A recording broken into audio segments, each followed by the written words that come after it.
Hey there, my name is Anthony Romano, and I'm going to tell you how to break a fat loss plateau on a ketogenic diet. So just because you hit a plateau on a diet doesn't necessarily mean it's the diet's fault, but if you understand the diet a little better, you can learn how to break those plateaus. So that's what I'm going to teach you in this video.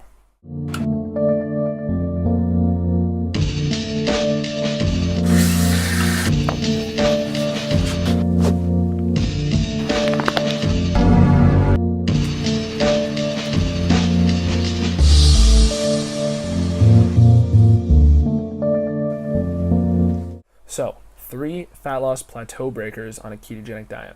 I'm going to explain these, and then I'm going to explain why they work and why they're always going to work no matter what you do. So the first one is counting your calories. You're going to have to count your calories eventually at one point on this diet. Essentially, you can only get by to a certain level of leanness before you're going to have to start managing the total amount of energy, so food, you put into your body. So eating ketogenic foods is only going to get you so far. But you have to keep in mind, our bodies always want things to be balanced. Your body never wants to change, and you have to force it to. So essentially, eating healthy ketogenic food for the first couple months is only going to get you so far. You have to eventually start measuring your food, weigh it with the food scale, and punch it into an app like MyFitnessPal is the one that I use.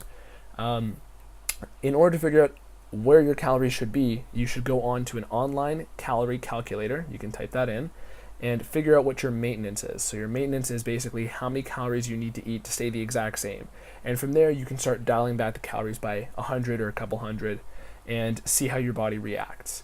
If you haven't already started counting calories on a keto diet, you will get much better fat loss results if you do. At this point, I start off every first month of a keto diet with, minimal calorie counting, eyeballing based off of experience. But after that, it's always going to be precise calorie counting, measuring, even especially since you're eating a larger amount of fatty foods, they are more dense in calories and it's very easy to overeat. So the difference between an extra 5 almonds is literally close to 100 calories. So you can't just go by eating keto foods. You have to eventually get precise with your total amount of energy you're putting in. And eventually, once you start restricting the carbohydrates and restricting your calories by a moderate amount, this is like the number one recipe to getting lean fast and in an efficient way that doesn't make you feel terrible. So basically, an app like MyFitnessPal is also going to allow you to make sure you're hitting certain fat percentages, see how your body reacts with higher fat, lower fat, higher protein, etc. So that's the number one tip. But that goes hand in hand with the second tip, which is to kind of be careful with your fat intake. So I've always said that keto is not necessarily a high-fat diet. This basically means that in order to be ketogenic, all you have to do is stop eating carbs. If you only eat vegetables and cut out all other carbs, you're going to be ketogenic.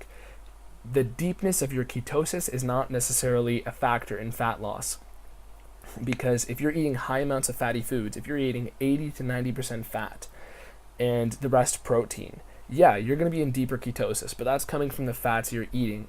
And basically, it's not necessarily the fats your body is using for energy.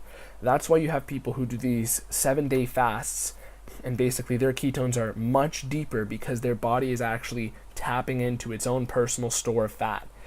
And essentially, higher ketones in a fasted state is going to be better for fat loss than higher ketones in a fed state. So you have to wrap your head around that. And example, be careful again with high fat foods, like example the almonds, because especially if you're not counting calories, it's very easy to overeat on those. And just because it means you have higher ketones doesn't necessarily mean you're going to have more fat loss. At the end of the day, as long as you're ketogenic and you're hitting the right calories, that is the recipe for optimal fat loss, and that's going to break you through those plateaus. Now the last tip, which is in my opinion the most powerful for short periods of time, is using intermittent fasting. And perhaps even prolonged fasting. So prolonged fasting is any fast that goes longer than a day, basically. And intermittent fasting can be anywhere from basically 12 to 20 hours or so, or a little bit more. But basically, if you're using intermittent fasting with a ketogenic diet, that is like one of the most powerful tools to amplify your fat loss. For me, if you can start off a ketogenic diet, if you can get to the point where you can start off with counting your calories and using intermittent fasting as often as you can, you're going to see the best fat loss result of your life. I guarantee it. And you're going to feel really good too, because increasing those fasts is going to increase your natural production of ketones. So like I was saying before, somebody who's been fasting for a longer amount of time, their body's going to have just as high levels of ketones as somebody who's eating 90% fat, if not even higher than that person who's eating.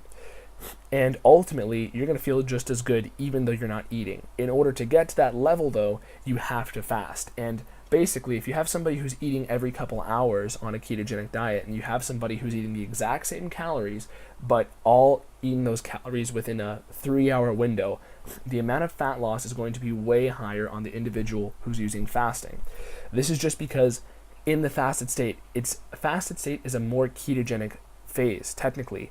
And fasting and ketosis are basically built to go hand in hand. That's why whenever you enter the fasted state, if you do it for longer than a couple days, you're going to be ketogenic. And in fact, in deeper ketosis than somebody who's eating.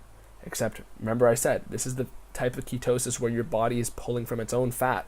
So if you even do a 20-hour fast every day, and you do your light intensity cardio, incline treadmill cardio during that phase, the fat loss is going to just fly off, and you're going to destroy the plateau. I guarantee it.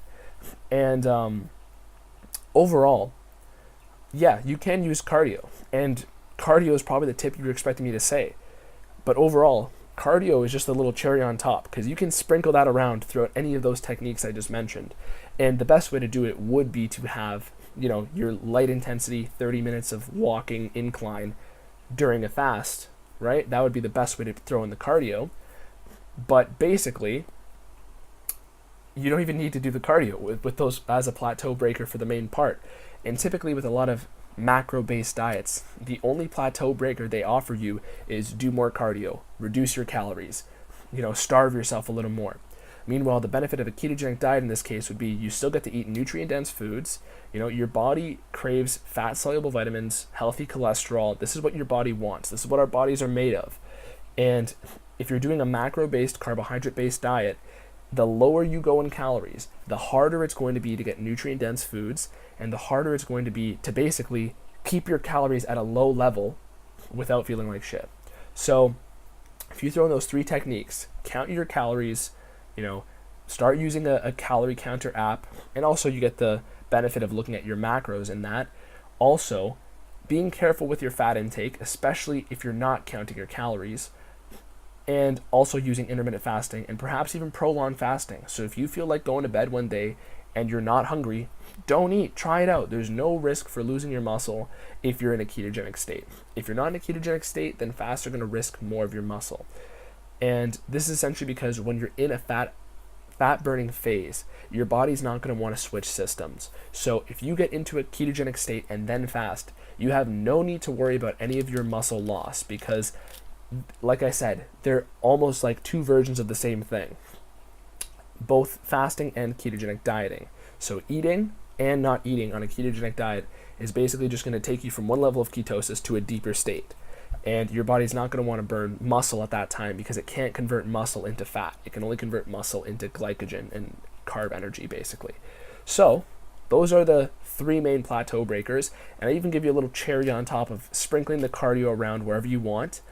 And the lifestyle benefit of this is that you actually don't have to prioritize doing cardio. You can literally do it whenever it's convenient for you.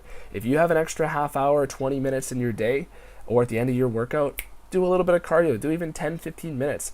And it's going to be a lot more sustainable and a lot less grueling than, a carb-based or macro-based plan that basically forces you to just restrict your calories. So overall, I hope that educated you. I hope that enticed you to look up more content on the ketogenic diet. It's a very healthy approach, and it's a very sustainable fat loss approach that'll also relieve a lot of other problems in your body if you're not the epitome of health. So that's my video. Hope you enjoyed that. Click the little notification bell for my videos, subscribe to me, and hit me up on Instagram, hit me up in the comments. I'll get back to you as soon as I can answer any of your questions. Thank you for watching. Peace.